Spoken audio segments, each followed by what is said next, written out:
કઠિયાર સાથે દીપેન, એક તરફ અલ્પેશ ઠાકોરનું કહેવું છે કે રાજીનામું આપી દીધું, અમિત ચાવડાનું કહેવું છે કે રાજીનામું મળ્યું નથી, અને તે વચ્ચે હવે પક્ષ વિરોધી પ્રવૃત્તિ બદલ પ્રદેશ કોંગ્રેસ અલ્પેશ ઠાકોર સામે પગલાં લેવા તૈયાર થઈ છે. શું વિગતો?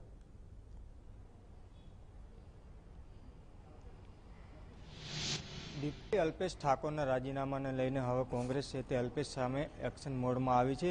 અલ્પેશ ઠાકોરનું જે રાજીનામું છે તે હજી સુધી પ્રદેશના જે નેતાઓ છે, પ્રદેશ પ્રમુખ છે, તેમને મળ્યું નથી.